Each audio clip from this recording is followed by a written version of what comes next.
Hello, I'm Dr. Keith Martin, the Executive Director of the Consortium of Universities for Global Health here in Washington, D.C. For decades, the United States has been the global leader in global health, from research to implementation, and its presence in international organizations have been unparalleled and vital to the health of the world, as well as to those who live in the United States. The new incoming administration of Donald Trump, the second Trump administration, poses a number of uncertainties for the global health community. What are their interests? How do you engage with them?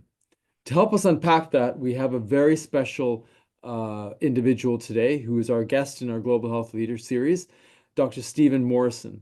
Dr. Morrison actually is right next door to us at the Center for Strategic and International Studies, where he is a senior vice president and directs their Global Health Policy Institute. And I would strongly recommend that you look at CSIS.org and look at the incredible work that Dr. Morrison and his team have done and are doing. Also, Dr. Morrison has a long-standing practical history on Capitol Hill. He worked in the Clinton administration in the Secretary of State on Policy and Planning. He was also on the subcommittee on Africa. So Dr. Morrison brings incredible practical experience to this discussion. And he is a graduate and has a PhD from the University of Wisconsin-Madison. Stephen, thank you very much for being on our U.S. International Global Health Leader Series today. My pleasure. It's great to be with you again, Keith. You're a great neighbor, great programs. It's great to see you. You know, you're my favorite Canadian here in Washington, D.C. I will put that on my CV, Stephen. That's great. But we have this incredible uncertain environment, and you're so well placed. You have your finger on the pulse of what's happening on Capitol Hill. So let's start off and just give our folks an understanding of what is the outlook of the new incoming Trump administration to the best of your ability that you know of. On global health and global health security matters. Correct. Well, first of all, I would say that the campaign, the presidential campaign, didn't give a high priority to global health. It didn't give a high priority to foreign aid. And global health, to the degree global health security figured, there was reference to, you know, the way in which the Biden team would be accused of overstepping the bounds and mandates on vaccines and closure of businesses and schools, and to the degree that there was allegations that Anthony Fauci from the NIH and Francis Collins from the NIH were involved in covering up NIH grants that benefited the Wuhan Institute of Virology in Wuhan. I mean, that stuff has been boiling along, and there were investigations underway in the House controlled subcommittee on the coronavirus pandemic. That stuff was going on, but there wasn't really that much. So so we're rolling now into this transition, and what's happening. What we're seeing is the people who are the brain trust of global health and global health security within Republican circles, people who served in Trump 1, people who served under George W. Those folks are around, and they're busy and they're active. Some of them wrote in the Project 25, so you can go there and see what they've said. And some of them have been writing editorials or comments.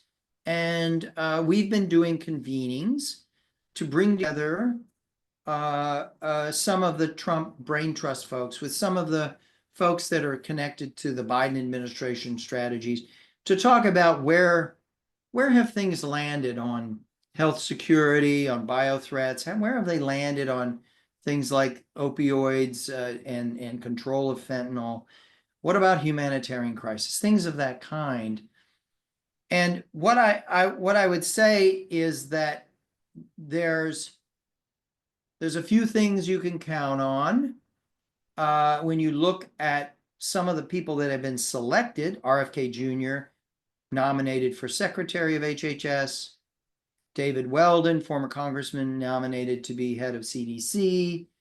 Professor Marty Makary from Hopkins, nominated to be head of FDA.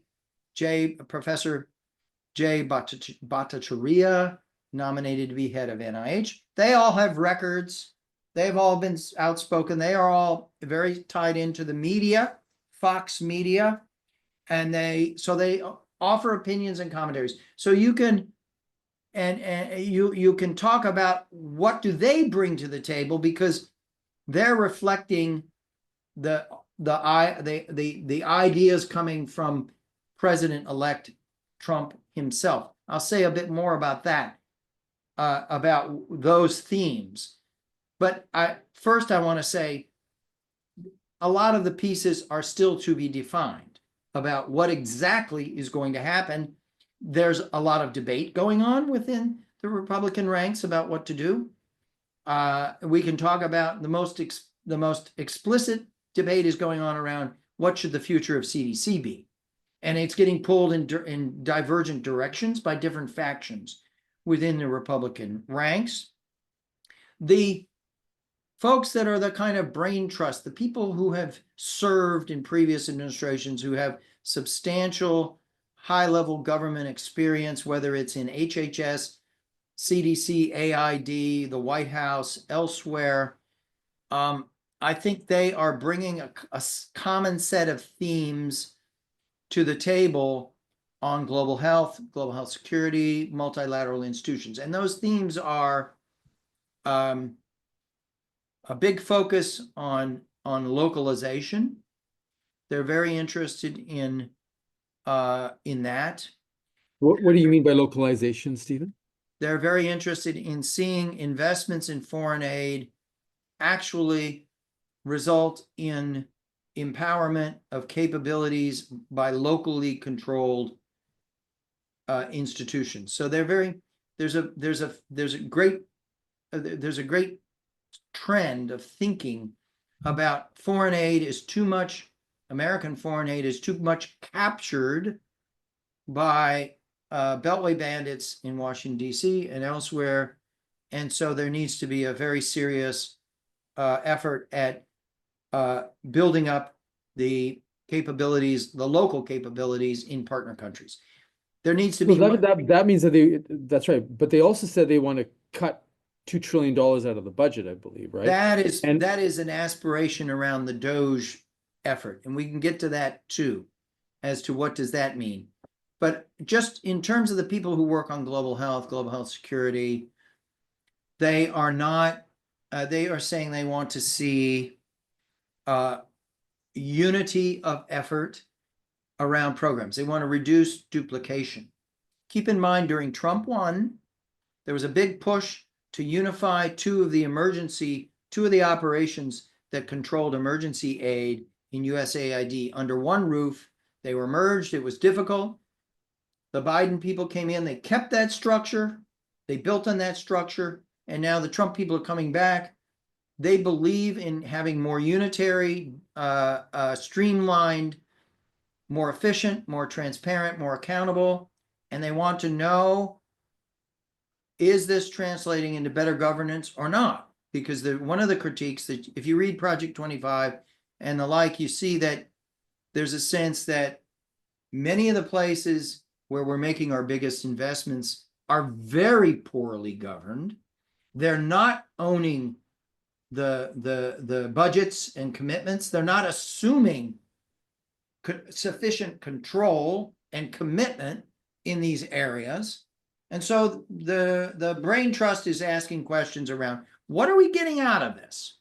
And they're also emphasizing, not only do they want to see better governance, they want to see better ownership by the partner countries. They want to see an end game. They're looking at things like PEPFAR, Global Fund, the major instruments, and they're saying, wait a second, this shouldn't be open-ended. There should be an end game. Tell us what the graduation process is going to look like. So I think what you're going to see vis-a-vis PEPFAR, the President's Emergency Plan for AIDS Relief, you may see some across the board budget cuts on foreign aid. That's possible. You could see rifts. You could see reductions in force on workforce to try and reduce the workforce. You could see that. You could see The U.S. workforce. pardon me, The U.S. U.S. workforce. workforce. You could see, reductions in workforce in the key agencies, the career people and the like. But I also think that programs like PEPFAR, the President's Emergency Plan for AIDS Relief, started by George W. Bush. It's a Republican-inspired and launched effort. It's going to be respected and protected up to a degree. And I think it will be subject to intense pressures for graduation of programs in the future. They're going to want a timeline. They're going to see a transition. They're going to want to see greater efficiencies, streamlining, less duplication. They're going to want to see how do these investments tie back to our competition with our major adversaries, China and Russia? And how does this play into countries that are very malgoverned and which are not making a serious enough commitment on their own to these programs? So that is a very thumbnail, broad summary of what you will hear if you pull aside one or another of the people who are likely to land in some of the leadership positions, and you say, what's on your mind? What do you think you're going to bring to the table in terms of your reformist perspective? It's not a burn it down, this has no value, we hate this, get rid of it. That's not the outlook you get. The outlook you get is this reform-minded thing. Now, there are factions within the Trump universe that are more of the burn it down crowd. I'm not denying that. I'm talking about who are the people who are seasoned, respected, experienced, experts who know how to run government agencies, have a record, care about these programs, value Do they these have programs. sway? Do they have sway in the current political environment, Stephen, It's or do the people who too- want to burn it down have sway? It's too early to tell right now what is going to happen. I mean, I would not rush to judgment. Don't light your hair on fire yet. Don't run around the room with your hair on fire because it's too early for that. That moment may come. Let's hope not. But so those are by way of introduction. Now, what do these nominations tell us? Before we get to that, I want to ask you a couple of questions on what you just said because it's very important. The first thing is, do you see therefore that there's an opportunity for partners to engage in strengthening governance in countries overseas and asserting improved governance in multilateral institutions like the WHO? Would that resonate potentially with the incoming administration? I think that the incoming administration will bring some skepticism about foreign aid dollars going overwhelmingly or disproportionately to US-based implementers. AID's budget kept expanding without a staff implementation expansion, and then it became a check writing operation far too often.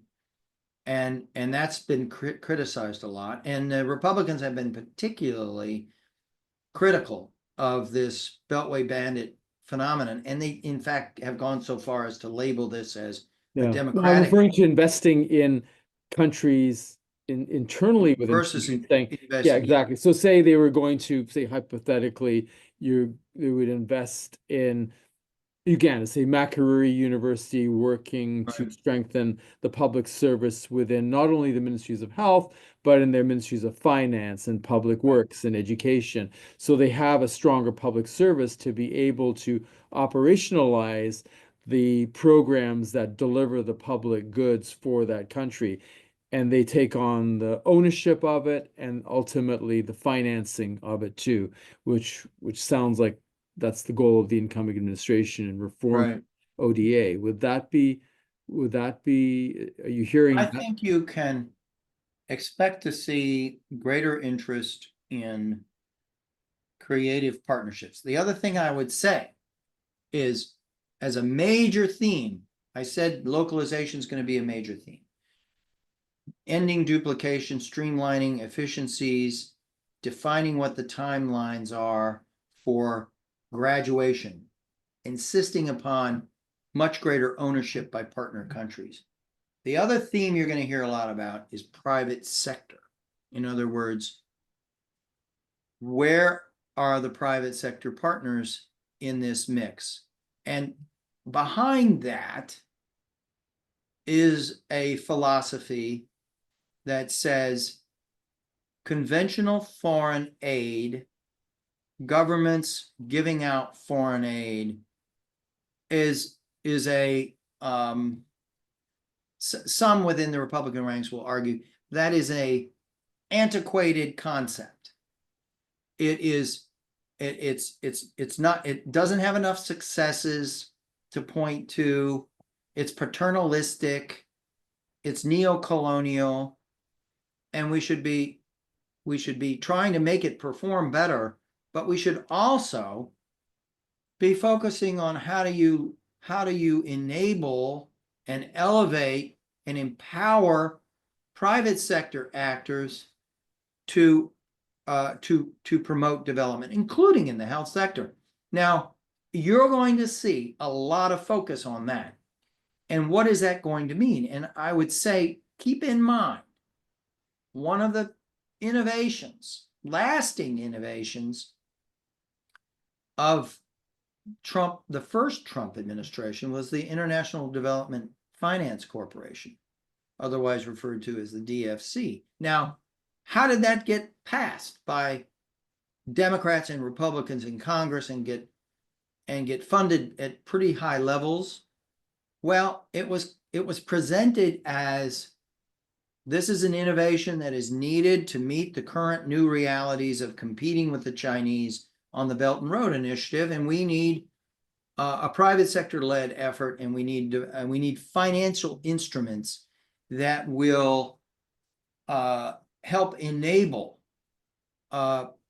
much greater private sector engagement. And I think you're going to see that theme there. But how are you, Stephen, how are they navigating that in a couple of things? Number one is, do they believe that they're looking at the private sector to deliver public goods when the private sector's primary goal is to deliver positive outcomes for shareholders? It's not to deliver a public good.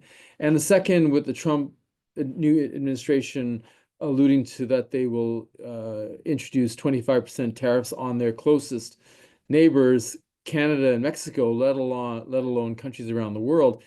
Tariffs will, as we know, it'll severely damage and hamper the ability, supply chains, manufacturing, access to inputs for not only manufacturers overseas, but also U.S. manufacturers. It's a significant drag on what what the administration seems to be talking about. How do they navigate tariffs with that? Well, that we don't know. I think you put your finger though on one of the big wild cards, right? I mean, what I'm describing to you is the kind of mindset of people who work in this field on the Republican side. You scratch the surface, you read their work, you talk to them. This is what you're going to hear: localization, privatization, end duplication, higher sufficiency, greater country ownership. Show us how this outcompetes the Chinese and the Russians, and is tied to U.S. national interests. Let's reorient our foreign aid and global health and the like, and move forward. Private sector needs to be big. Part of that, let's put a focus on enhancing the financing opportunities. The other thing I'd say you're gonna hear more about is technology, innovation, and AI. You're going to hear a lot about the power of innovation, technology, biotechnology, biopharma, new therapies, new diagnostics, new countermeasures. How much will they put on vaccines if there's a latent anti-vaccine sentiment embedded in the leadership ranks of RFK Jr. and others? I don't know. Keep in mind, this is the Trump administration gave us Operation Warp Speed. You know, they gave us this transformative moment in our history in the midst of this awful pandemic in generating for us very effective mRNA vaccines. So they have a legacy of making big bets on private sector driven, but supported rapid innovation in technologies, in biomedical technologies. And they have that history, they have that legacy. I think you'll hear that. But the wild cards, of course, are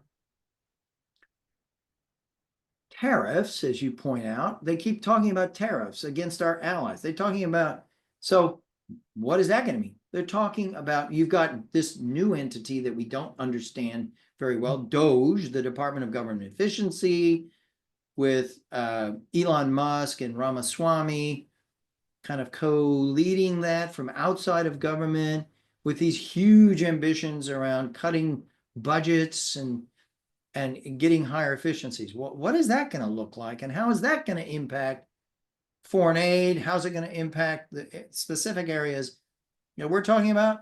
Who knows? You have Steve, do you see, if I can interrupt you, the money, we're talking money for a minute, being our members what NIH has and what NIH does and what the CDC has and does are really important to the global health community, as you and I know so well. Can you share with us any indication of what could happen in terms of funding for both of those, both NIH and CDC, and also organization? It's hard to say, but what are you hearing from your contacts in both of those areas? All right, let's take CDC, right? CDC is a $9 billion operation, 13,000 employees. It does many different things. There is no clear consensus among Republicans on how CDC should be further reformed. Under Mandy Cohen, the current director, she came in July 1st of 2023. She's been there 18 months. She's just finishing up her tenure. She came in when trust had plummeted, the reputation had plummeted, lots of pressures to reform, and she listened, talked to everybody, did her homework, worked very hard on this, and has made some significant improvements in the agency. It's not the same agency it was a year and a half ago.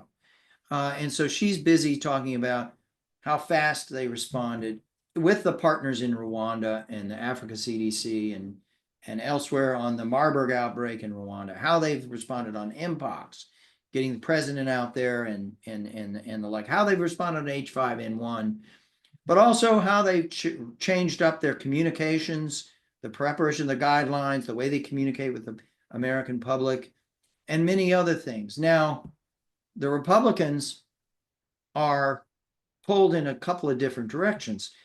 There's one school of thought by Scott Gottlieb and Joe Grogan, very senior. Scott Gottlieb headed FDA. Joe Grogan headed the Domestic Policy Council in the first Trump White House. Joe Grogan and Scott Gottlieb are saying, CDC does too many things. What it should do is become solely an agency dedicated to infectious disease outbreaks and that pandemic preparedness and response. That should be its sole mission.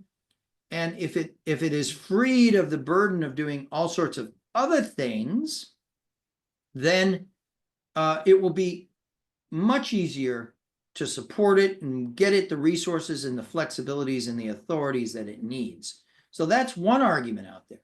Another argument out there is, wait a second, it's now MAHA time. It's making America healthy again, led by RFK Jr. and Callie Means and Casey Means and this medical freedom movement and this wellness movement.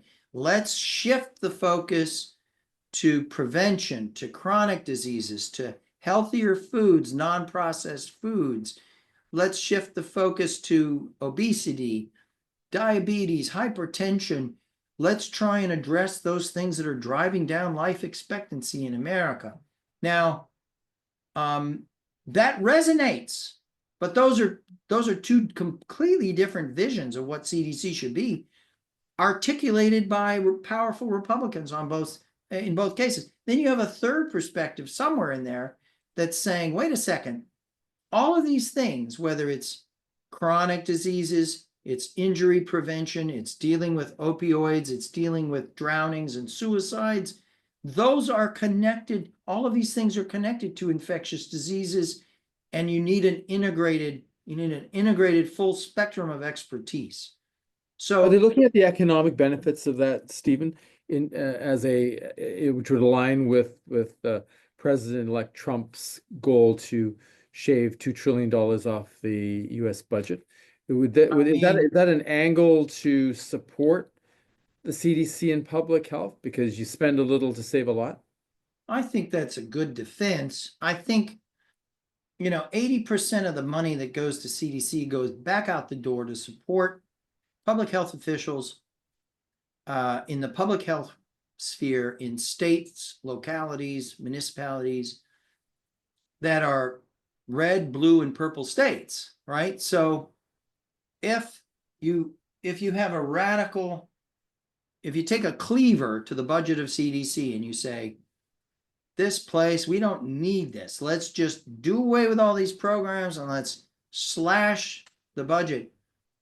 The greatest harm is going to be done to those public health officials in blue, red, and purple states who are trying to protect and support their communities. And so those that are doing maternal health training, those that are dealing with suicides, those that are dealing with the opioid epidemic, you're going to pull the ground out from underneath. Those that are trying to deal with tobacco cessation, along with preparing for outbreaks and along with dealing with obesity and hypertension, diabetes.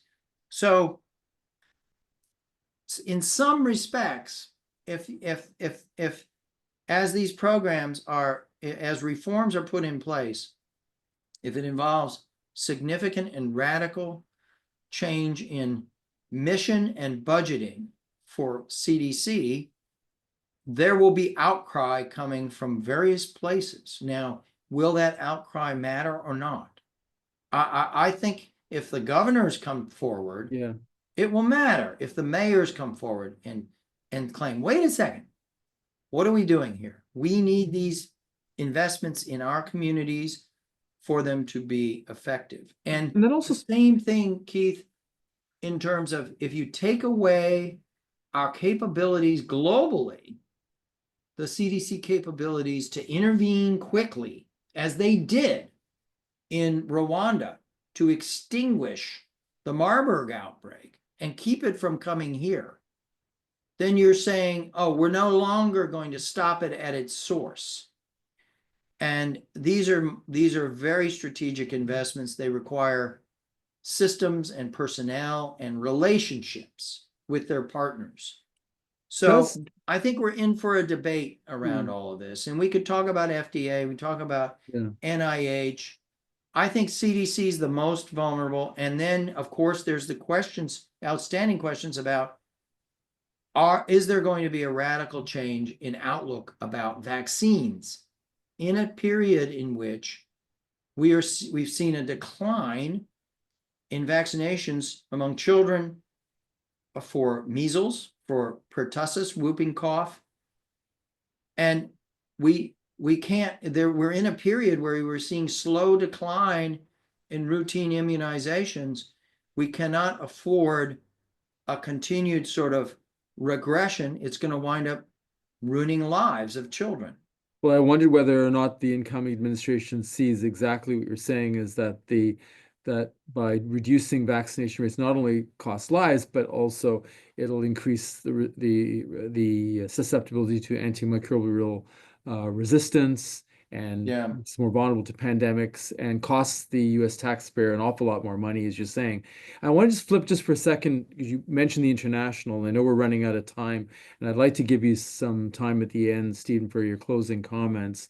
But to what extent does the incoming administration see that the America First policy alludes to a removal of the U.S. from key international platforms, but that leaves a vacuum, as we know, and that vacuum will be filled by others, and some of those will not necessarily have views that remotely align with the interests of the United States.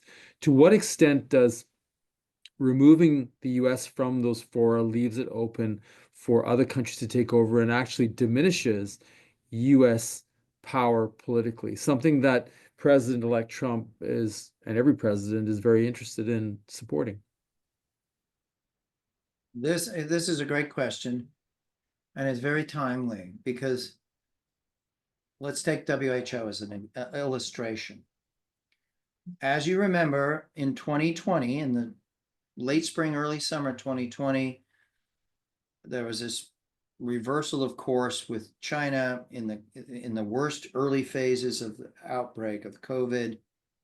Initially, Trump had praised the Chinese. Then there was a flip, and it was like, oh my gosh, they're the source of this. They're not cooperating, and WHO is part of the problem. They've been captured, and we're gonna sever our relationship with WHO. And it was very, very controversial decision. And they were sort of conflated with the Chinese. And so that step was taken. People were shocked.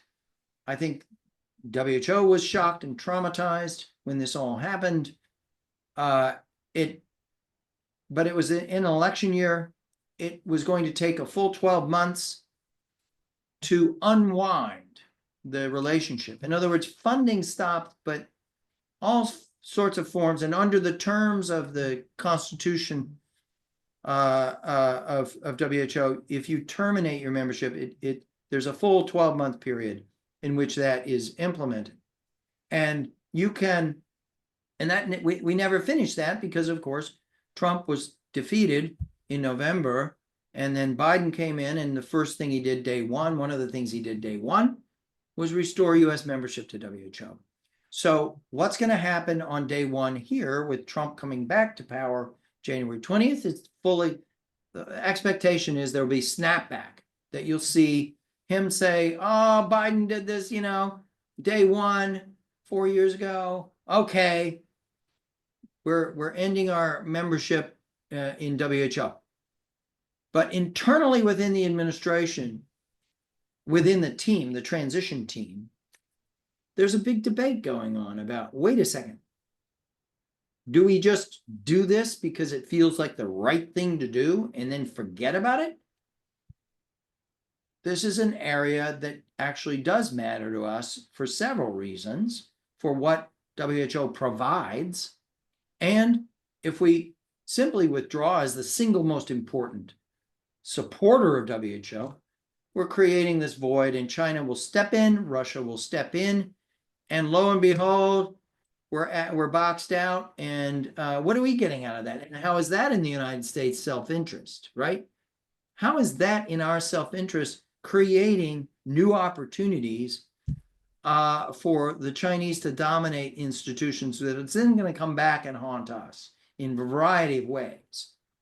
And so the discussion that's going on right now is, all right, we know there's going to be this reflexive snapback decision on day one, but there's still 12 months after that to negotiate a way forward to preserve membership if you can agree upon some key reforms within WHO. And the question then is, well, what would those key reforms be?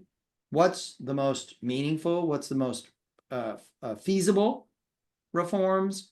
Ones that are most tied to US interests? How do you execute them and verify them? And how do you get into a discussion? Because of course WHO is a member state organization. We're not the only member, And Dr. Tedros can't just give away the store to just one member state. He's got to be cognizant of a variety of other things. So it's a complicated process, but I would not jump to the conclusion that there's going to be a complete breakdown in the relationship between the United States and WHO starting on January 20th. I would hope, because I know that they're debating this out. I would hope there'd be the will to carry that forward in a systematic way. And there's certainly plenty of areas where reform could be done to improve WHO. We know WHO is in need of reform, and in a variety of ways, and it's a difficult organization to reform. And if some meaningful and constructive reforms could be executed out of this and made a stronger institution, and the US stays a member, that's not a bad outcome. But we're not guaranteed to see that, but I think we should be pushing for it.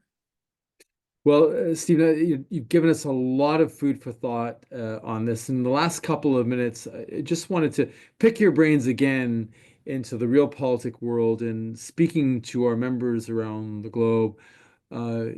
Tell them, give us a few nuggets of how they can effectively engage with the new incoming administration. What strategies, tactics, a couple of pearls of wisdom that you can give to them that would guide them in their engagement of the administration and the Congress, which is dominated, of course, by in both houses by the Republican Party.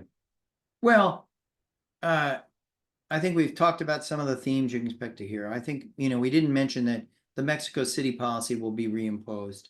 Yeah. So that's going to come into force in terms of the gag rule, and the prohibition on U.S. partners, international partners as well, that have any role in advocating for abortion and so that's been going on back and forth back to 1984. We'll see that. But I would say be patient, be very realistic in this next period, and I'll explain what I mean by that. This is a period that calls for a certain pretty heavy realism and sobriety and humility as we look at what's happening here. With or without Trump winning, we were still heading into a world of great challenges. We're, with or without Trump getting elected, we were heading towards a train wreck on replenishments of major funding instruments with no explanation, with a declining resource base. We're in a world in which global health is a declining priority and the funding base for it is in decline. We're in a period in which there's intensified competition from climate. There's heavy excess debt levels on low and lower middle income countries that were greatly aggravated during COVID, that are strangling health budgets in those countries. We are in a period in which the cycle of neglect is in force. So a lot of people don't want to talk that much about preparing for the next pandemic.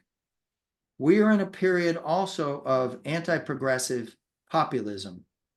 And many of the most powerful and generous of the northern states that have been among the strongest donors historically are in disarray.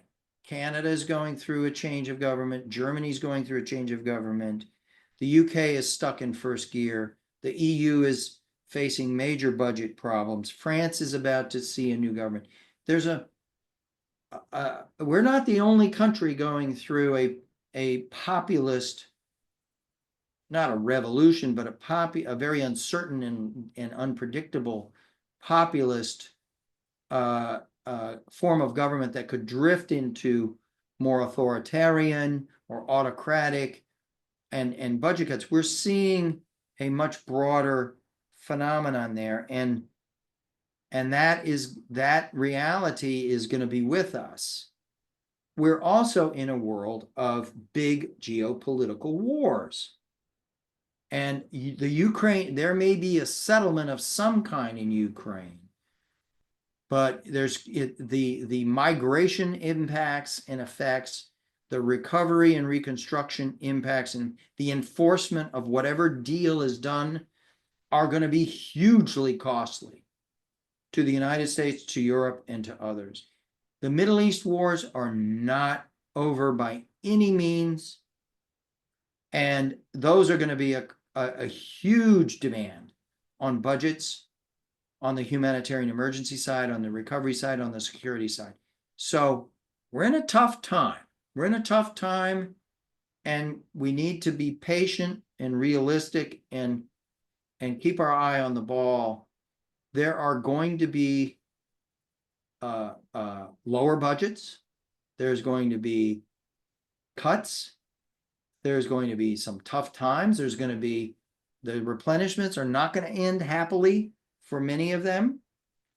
And we have to figure out how to deal with this period. It's a period of continuity in some sense, but a period of retrenchment that will be painful. But we have to get through this and manage it in the most proper and orderly way and preserve the most valuable elements of our investments, protect those partnerships. And it's going to demand more voice, more input from low and lower middle income country leadership. And there's going to be much more activism coming out of regional bodies. And there's going to be, I think, much more emphasis on private sector engagement here. And I would keep an eye out on all of those fronts on where are we going to see the next round, the next generation of new thinkers and new innovations. And I wouldn't rule out that we're going to see some innovation coming in Washington. Republicans on foreign aid brought us PEPFAR. They brought us the Millennial Challenge Corporation. They brought us the Development Finance Corporation. They've been innovators, far more than Democrats, in foreign aid over the last 30 years. So I wouldn't rule out that we won't see some interesting things happen. Great.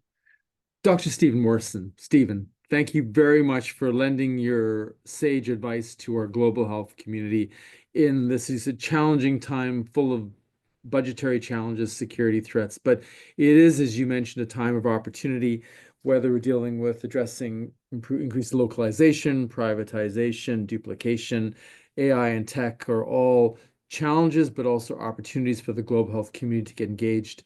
And as you said, we need to be patient and realistic in our approach, but it is a positive note that you left us on in terms of challenging us to maintain collaboration. Don't light our hair on fire, but stay true, stay focused, stay determined, be persistent, follow the facts, but be realistic in the current political environment that we're in, that we have to navigate and navigate together. So from all of us at CUGH, thank you, Dr. Morrison. I encourage people to look at CSIS.org, look at the Global Health Policy Center. Dr. Morrison is also a film producer. They have produced many riveting, award-winning, and frankly, outstanding documentaries. I strongly encourage you to take a look at them. I also encourage you to come to our conference in Atlanta.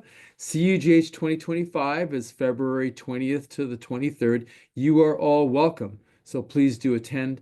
And finally, I'd like to thank Sarah Stiles in our office, who produces this, and it wouldn't have happened without her. So, Stephen, thank you very much for being with us today, and thank you, everybody, for tuning in today on CUGH's Global Health Leader Interview. Bye for now. Thank you, Keith. Thank you, Sarah. Thank you very much, Stephen. Much appreciated. We'll send you a copy. Thank you. Great. Thank you.